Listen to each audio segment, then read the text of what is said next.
அனைவருக்கும் வணக்கம். இது பிஎஸ் இன் கிச்சன் யூடியூப் சேனல். இன்னைக்கு நம்ம ஐயர் ஸ்பெஷல் கொத்தவரங்காய் பொரிச்ச கூட்டு எப்படி செய்யறது அப்படிங்கிறத நம்ம பார்க்க போறோம். அதுக்கு முன்னாடி நம்ம சேனலுக்கு இது வரைக்கும் நீங்க சப்ஸ்கிரைப் பண்ணலாம், இப்பவே பண்ணிக்கோங்க. இதுக்கு நான் ஒரு குக்கர் பாத்திரத்தை எடுத்துக்கிறேன். அதுல 1 ஸ்பூன் அளவுக்கு எண்ணெய் ஊத்திட்டு அதுல 1 ஸ்பூன் கடலைப்பருப்பு ஆட் பண்ணிக்கிறேன். 1 ஸ்பூனுக்கு சீரகம், 1 ஸ்பூன் பெப்பர் மிளகு ஆட் பண்ணிக்கிறேன். அடுத்ததா அதில் ஒரு 3 மிளகாய் வத்தல் ஆட் பண்ணிக்கிறேன். லேசாக அதை ஃப்ரை பண்ணிக்கிறேன். ஃப்ரை பண்ணிட்டு லேசாக அது சிவந்ததும் நம்ம ஏற்கனவே நறுக்கி வச்சிருக்கக்கூடிய ஒரு அரை மூடி தேங்காயை அதில் போட்டுக்கிறோம். சின்ன சின்னதாக நறுக்கி வச்சுக்கோங்க. அப்புறம் விருப்பப்பட்டால் தேவைப்பட்டால் உங்களுக்கு ஒரு தக்காளி சின்ன சின்னதாக நறுக்கி இதனோட ஆட் பண்ணிக்கோங்க. இதை மிக்சியில் ஜாரில் போட்டு நம்ம அரைக்கணும். தக்காளி போட்டிங்கன்னா ஈஸியாக நல்லா அரைஞ்சிரும். அதுவும் இல்லாமல் டேஸ்ட்டாக இருக்கும். அதனால் ஒரு தக்காளி சின்னதாக நறுக்கி போட்டு இதனோட நல்லா வறுத்து தனியாக ஒரு தட்டில் போட்டு சூடு ஆற வச்சுக்கோங்க. ஆற வச்சுட்டு ஒரு மிக்சியில் ஜாரில் போட்டு நல்ல குழையாக அரைச்சி தனியாக எடுத்து வச்சுக்கோங்க. இப்போ அதே குக்கரில் 1 டம்ளர் 100 கிராம் அளவுக்கு பாசிப்பருப்பு அதில் ஆட் பண்ணிக்கிறேன். லேசாக அதை வறுத்துட்டு அதை தண்ணி ஊற்றி வேக வைக்க போகிறேன். எண்ணெய் ஊற்றாமல் லேசாக வறுத்துக்காங்க, சீக்கிரம் வெந்துடும். அதுதான் வறுத்துட்டு பண்ணிங்கன்னா சீக்கிரம் வெந்துடும். லேசாக வறுத்துட்டு 1 டம்ளர் அளவுக்கு தண்ணி ஊற்றி இதை நம்ம வேக வச்சுக்கிறோம். ஒரு பாதி அளவுக்கு வெந்ததும் நம்ம ஏற்கனவே 2 பக்கம் நுனி நறுக்கிட்டு கொத்தவரங்காயை சின்ன சின்னதாக நறுக்கி ரெடியாக எடுத்து வச்சுக்கோங்க. எப்போவும் சமையல் பண்ணுறதுக்கு முன்னாடி எல்லாத்தையும் ரெடியாக வச்சுட்டு அடுப்பு பற்ற வச்சிங்க அப்படின்னா எரிபொருள் சிக்கனம் படுத்தலாம். இப்போது இதை ஒரு 10 நிமிஷம் வேக வச்சிங்கன்னா போகிறோம். ஒரு பாதி அளவுக்கு இந்த பாசிப்பருப்பு வெந்துடும். வெந்ததும் நம்ம நறுக்கி வச்சிருக்கிற இது கொத்தவரங்காயை இதனோட ஆட் பண்றோம்.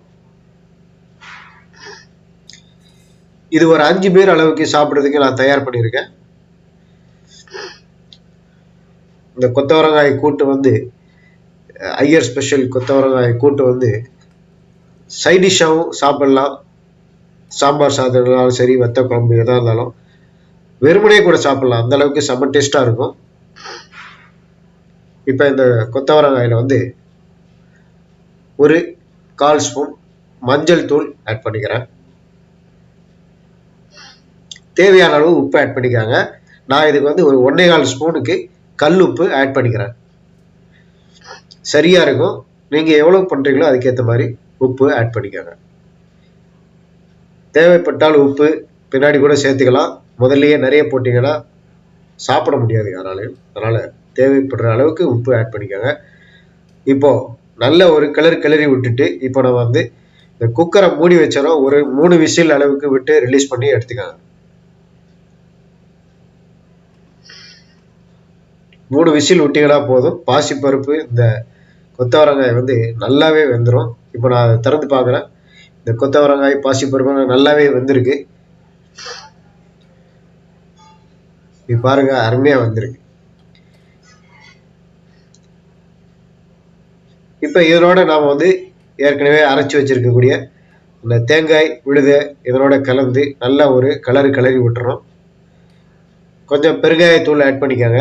இதனோட தேவைப்பட்டால் கொஞ்சம் தண்ணீர் ஊற்றிக்கோங்க. குவான்டிட்டி கொஞ்சம் இன்க்ரீஸ் பண்ணணும்னா கொஞ்சமாக தண்ணி ஊற்றிக்கலாம். இல்லைன்னா அந்த கூட்டு நல்லா கட்டியாகவே இருக்கும். அரைச்சி வச்சிருக்கக்கூடிய அந்த விழுதை நான் அதில் தேங்காய் விழுதை அதில் ஆட் பண்ணிக்கிறேன். நல்ல ஒரு கிளறி விட்டு அடுத்த ஒரு 5 மினிட்ஸ் இதை லேசாக கொதிக்க வச்சுக்கோங்க. கிட்டத்தட்ட ஆல்மோஸ்ட் இந்த கொத்தவரங்காய் பொரிச்ச கூட்டு சாப்பிட்றதுக்கு தயாராகிடும். கடைசியாக இதில் நாம் கொஞ்சம் கடுகு, உளுத்தம்பருப்பு, கடலைப்பருப்பு, கருவேப்பிலை போட்டு தாளித்து கொட்டிட்டா இந்த கொத்தவரங்காய் கூட்டு ரெடி. இதை வெறுமனையே சாப்பிடலாம். இதே மாதிரி நீங்களும் உங்கள் வீட்டில் செய்து பாருங்கள். நல்ல டேஸ்ட்டாக இருக்கும். சின்னவங்கலேருந்து பெரியவங்க வரைக்கும் எல்லாருமே ரொம்ப விரும்பி சாப்பிடுவாங்க. கொத்தவரங்காய் நல்ல சத்தான காய். இந்த கொத்தவரங்காய் கூட்டு ரெடி. கடைசியாக இதனோட நம்ம கடுகு, உளுத்தம் பருப்பு போட்டு தாளிச்சு கொட்டிடுறோம். அவ்வளோதான்.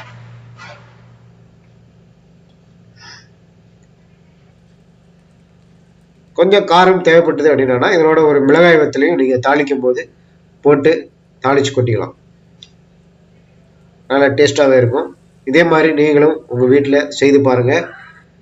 பார்த்துட்டு நம்ம வீடியோ பதிவுக்கு கீழே உங்களுடைய கமெண்ட்டுகளை தெரிவிங்க. இந்த வீடியோ பிடிச்சிருந்தது அப்படின்னா லைக் பண்ணுங்கள், எல்லாருக்கும் ஷேர் பண்ணுங்கள், உங்கள் கான்டாக்டில் இருக்கிற எல்லாருக்கும் ஷேர் பண்ணுங்கள்.